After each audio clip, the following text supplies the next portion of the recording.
കരിയറും കുടുംബവും ഒരുമിച്ച് മുന്നോട്ട് കൊണ്ടുപോവുകയാണ് നടി പാർവതി കൃഷ്ണ. ടെലിവിഷൻ രംഗത്തും സിനിമാ രംഗത്തും പാർവതി ശ്രദ്ധിക്കപ്പെട്ടു. ഗായകൻ ബാലഗോപാലാണ് പാർവതിയുടെ ഭർത്താവ്. പാർവതിയുടെ സ്വപ്നങ്ങൾ പൂർണ്ണ പിന്തുണ നൽകിക്കൊണ്ട് ഭർത്താവ് ഒപ്പമുണ്ട്.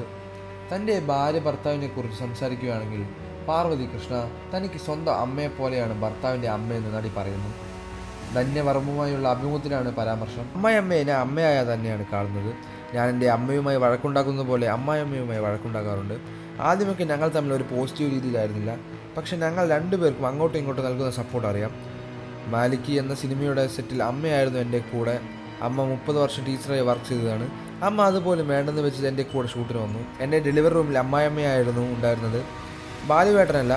ഇപ്പോൾ അവർക്ക് എൻ്റെ അമ്മയോടൊപ്പം തൻ്റെ ജീവിതത്തിൽ സ്ഥാനമുണ്ടെന്ന് പാർവതി കൃഷ്ണ പറയുന്നു. ഒരിക്കലും അമ്മായിയമ്മയ്ക്ക് അമ്മയാകാൻ പറ്റില്ലെന്ന് പറയും. പക്ഷെ അങ്ങനെയല്ല. അവരോടൊന്ന് സംസാരിച്ചാൽ മതി. അവരോട് ചെറിയ കൺസേൺ കാണുക. അവരുടെ ചെറിയ ആഗ്രഹങ്ങൾ ഉണ്ടാകുകയും അതൊക്കെ ഒന്ന് സാധിച്ചാൽ അതാണ് അവരുടെ സന്തോഷം. പക്ഷെ എല്ലാവരുടെയും വീട്ടിൽ ഒരു സാഹചര്യമായിരിക്കില്ല. പക്ഷെ എൻ്റെ അമ്മയെ സംബന്ധിച്ച് അമ്മയ്ക്ക് ചെറിയൊരു പരിഗണന കിട്ടിയാൽ മതി. ആ പരിഗണന അമ്മയുടെ മകളേക്കാൾ കൂടുതൽ ഞാൻ കൊടുക്കുന്നുണ്ട്. അമ്മയ്ക്ക് സാരികളും ചില മേക്കപ്പ് പ്രൊഡക്റ്റുകളും ഭയങ്കര ഇഷ്ടമാണ്. അത് ഞാൻ വാങ്ങിക്കൊടുക്കാറുണ്ട്. പാർവതി കൃഷ്ണ പറയുന്നു, ചിലപ്പോൾ അമ്മയെ ഒന്ന് കേട്ടാൽ മതി. അവരുടെ ജനറേഷനിൽ കേൾക്കാൻ ആളില്ലാത്ത വലിയ കുറവായി എനിക്ക് തോന്നിയിട്ടുണ്ട്. പക്ഷേ ഞാൻ വന്ന ശേഷം അമ്മയ്ക്ക് ഞാൻ സ്വന്തം മകളാണ്. മകൻ അച്ചുവിന് അവർ സെക്കൻഡ് മദറിനെ പോലെയാണ്. സുരക്ഷിതമായി മകനെ ഏൽപ്പിച്ചു പോകാൻ പറ്റുന്ന സ്ഥലമാണ് എനിക്ക്. അത് കിട്ടുക എന്ന് പറയുന്നത് ചെറിയ കാര്യമല്ല.